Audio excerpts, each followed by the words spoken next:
shuffle today. uh,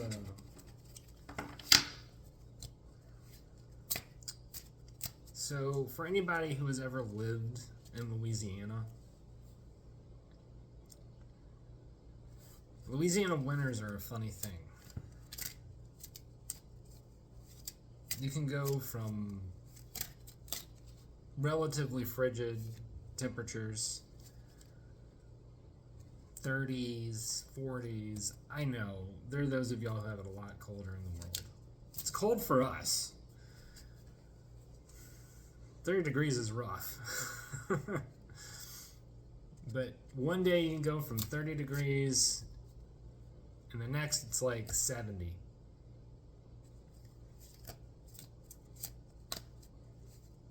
And you just get used to that hot and cold.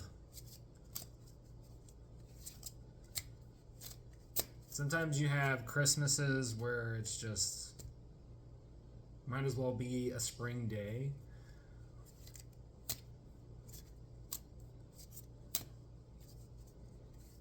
And then this year it's supposed to snow. Not for Christmas, but this year it's supposed to snow, this January. Snow is so uncommon in this area that, we basically declare a state of emergency if it's expected to happen.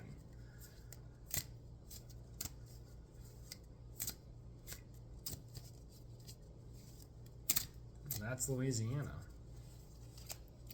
What that has to do with this reading, I have no clue.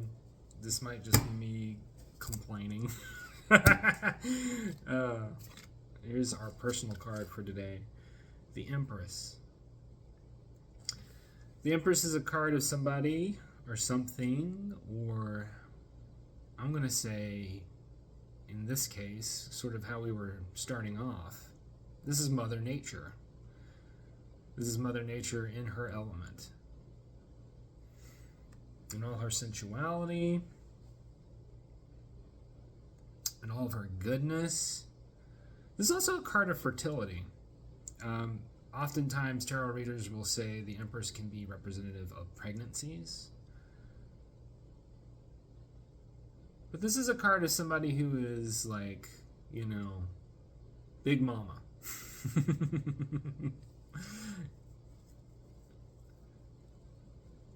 And the Empress is certainly a card of desire.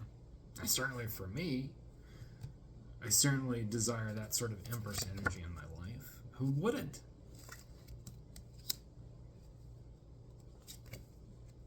King of Cups. King of Cups is a card of an individual whose heart is slowly opening, but is also reserved. Not because they don't want to love, but because they know about all the responsibilities that come with the turbulent waters of emotion.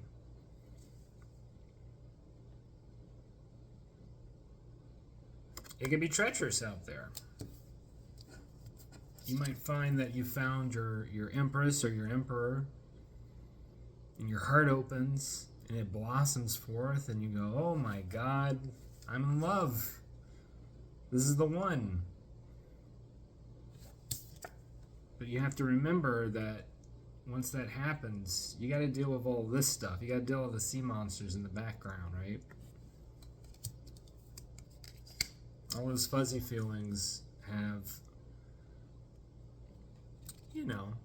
they have, I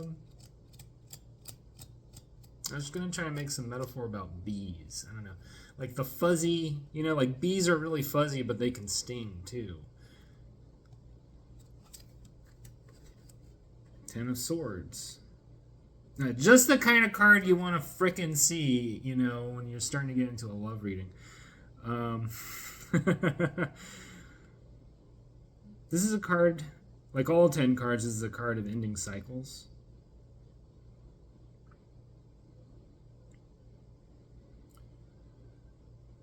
This is a card of... Often it is a card of betrayal. Being stabbed in the back.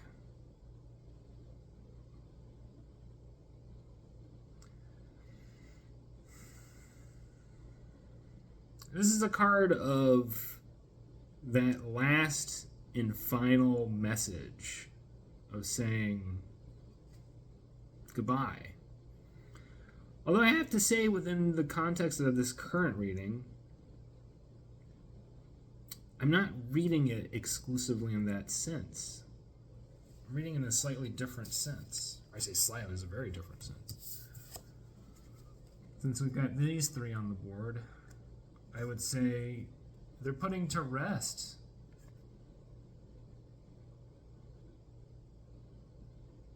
they're putting something to rest.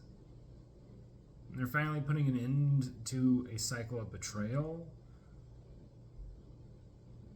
a cycle of, and you know, it's swords, so it's mental air energy. It's, you know, stuff like lies, deception, mind games. It's putting an end to the mind games.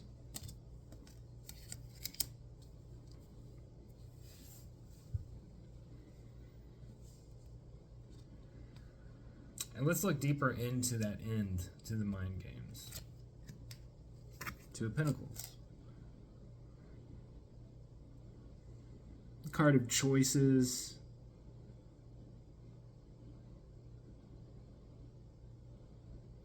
A card of managing resources.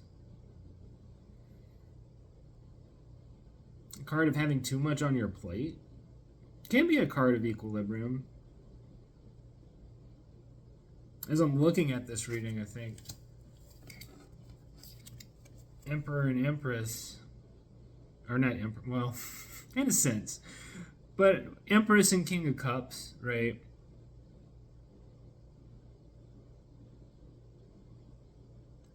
Empress and King of Cups are trying to put an end to something. They're trying to put an end to this I can't say that word. Disequilibrium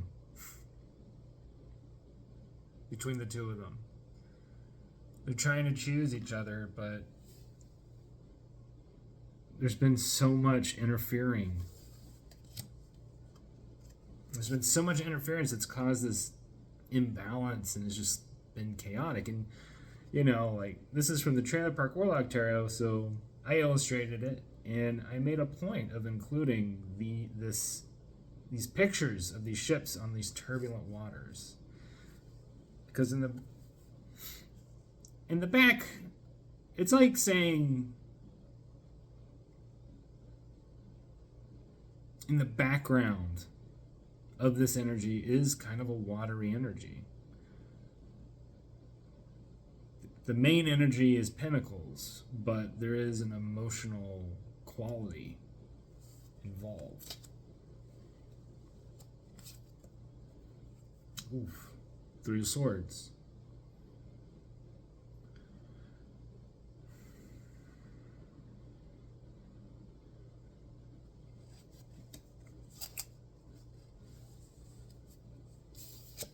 So this disequilibrium, I cannot say that word. I need to find a better word than disequilibrium. This disequilibrium has caused an incredible amount of heartbreak for both.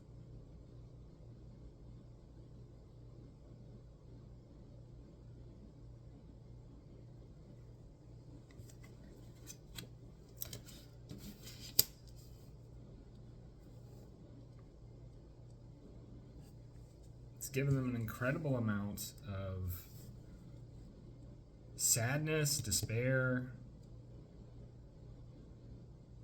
I mean, hearts are broken.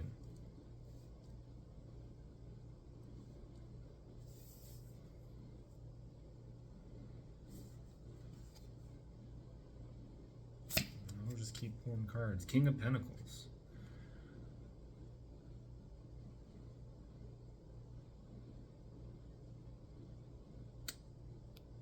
But I think our King of Cups has gone through a transformation.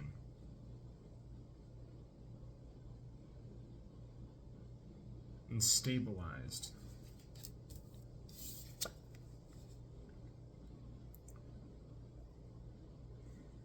Once again, you see the two objects being held, right?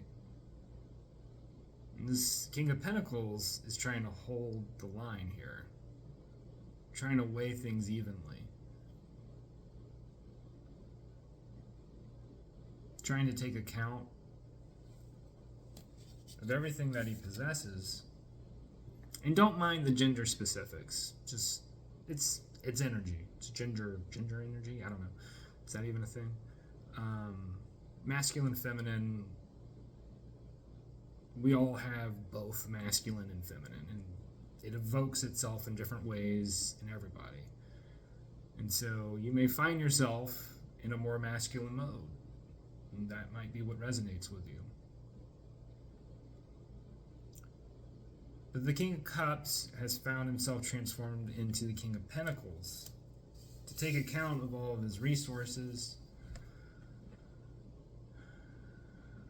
and to deal with this heartache. Because a big part of the heartache does come from a place of material goods, material resources. Maybe money is tight. Maybe, things are not so swell in the kingdom for the Empress. They're not as easy. This is the person that she wants to be, connected with. She's nurtured by this.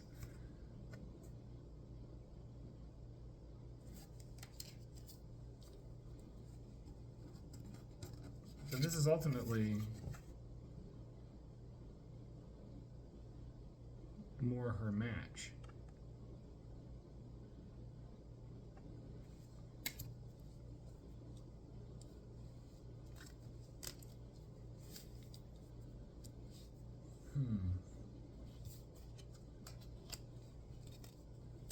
Do another card. A lot of Pentacles energy going on. Four of Pentacles.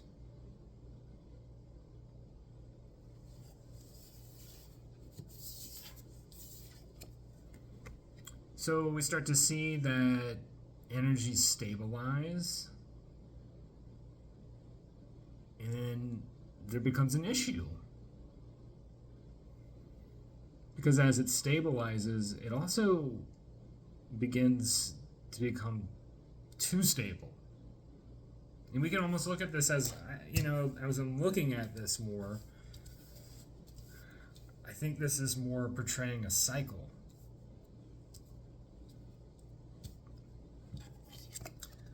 Portraying what this cycle is ending. You have the Ten of Swords. And you go through this cycle of, we're out of equilibrium. This is causing a lot of heartache. Let's do something about it, right? We're going to do something about it. And then it becomes stale. And then we're back at the beginning.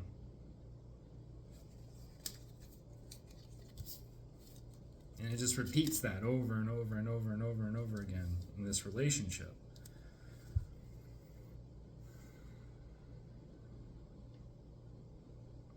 And the thing about relationships is it's important to have stability, obviously. But what also brings people together can be what comes out of that friction, that little bit of chaos. A little bit of chaos can be fun, right? A little bit of chaos can allow for two minds to come together, to solve problems, but to also have fun with the situation, to not be,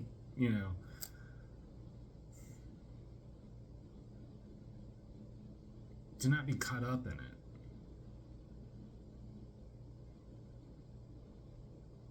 Two people comforting each other in chaos.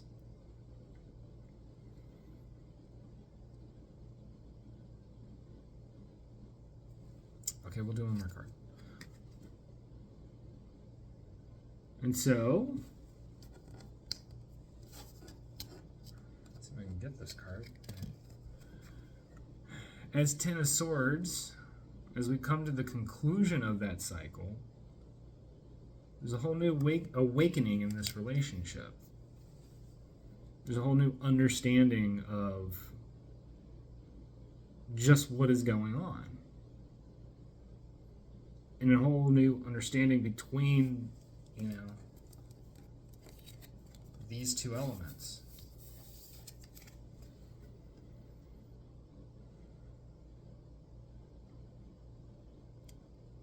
Both nurturing each other, both seeking stability out of each other, but both also afraid of stagnation.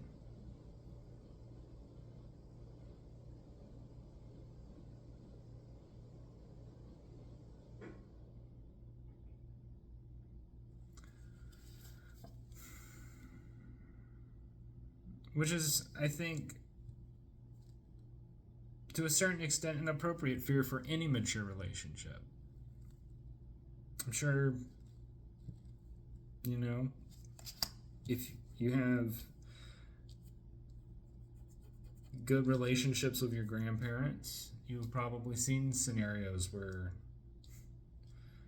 you see two older people, they're totally, they're locked in, right, to each other's lives, to the point that it's just like, it's like gear work. It's like a cuckoo clock where you just see two people, just they go about their routine, and that routine can be really stabilizing for them. I know that I saw that with my grandparents, and I always, for me as a child, it was comforting, but when I thought about it from the perspective of a relationship, I always felt like it was terrifying. Because nothing ever changed, right? And that consistency, like I said, that consistency is great for children. For a relationship, I don't know so much. Like I said, a little bit of chaos is like a little bit of salt on the chocolate. Too much chaos is like, well, you just, the whole thing's turned to crap.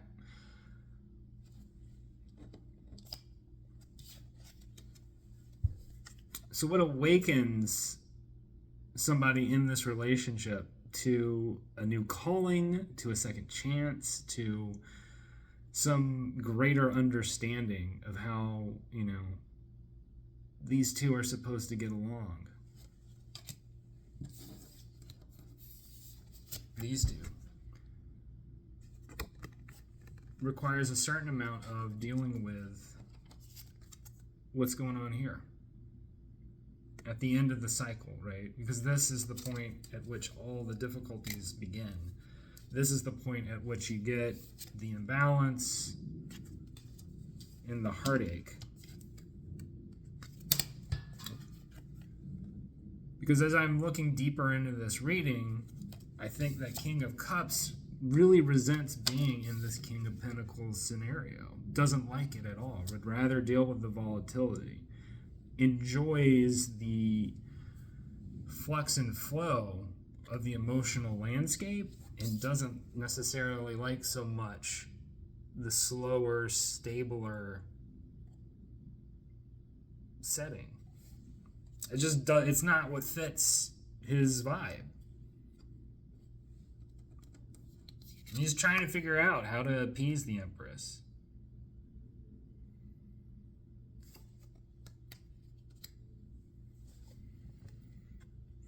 And the Empress enjoys all of that emotionality, but it's like, you pour out too much rain.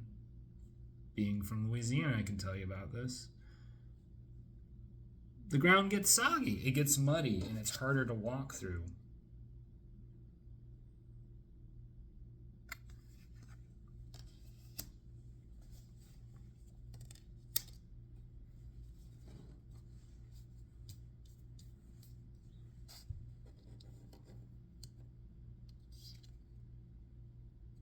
And that's how you can end up in situations like this. Lying, betrayal, infidelity, all that comes from that imbalance. And the imbalance isn't just in one party, it's in both parties, right? It comes from the expectations of both parties. I talked about this the other day about, our expectations around our identity.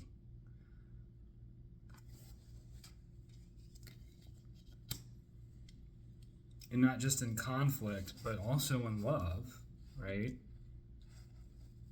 I mean, what love is not without some amount of conflict? But even when we love somebody,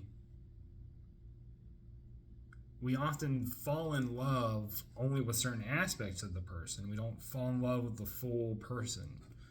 We don't, I've certainly made this mistake before, falling in love with the Empress. Oh, it's sunny.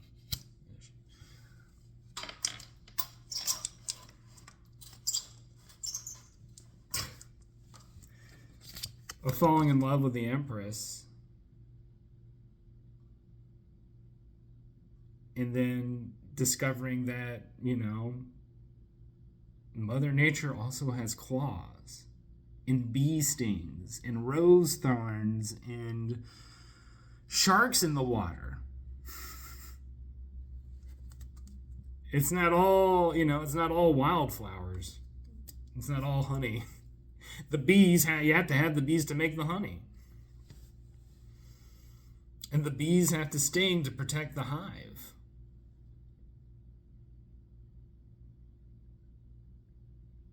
I'm annoyed by the sun right now.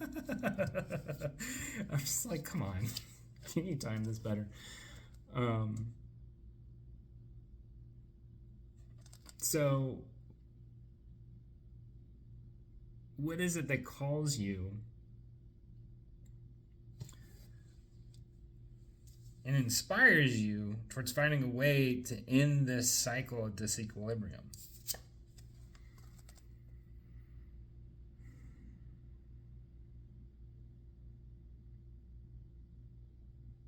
And find out if both of you can hear it. And it might sound different to both parties. It might not sound the exact same. Some people, the way that their ears are tuned, they don't quite make out the same frequencies. And that could be part of the issue with these two, is like they're just tuned slightly differently. Maybe the Empress is more the songstress in the batch. And the King of Cups is more just trying to enjoy the ride. It doesn't really matter, how precisely tuned the song is.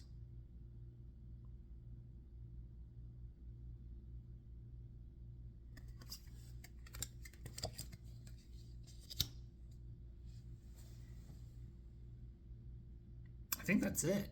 I think that's the reading. All right, y'all. I hope this is a help to you, resonates with you in some sense. And we'll do another reading in the future, all right? And have a wonderful rest of your day. Bye.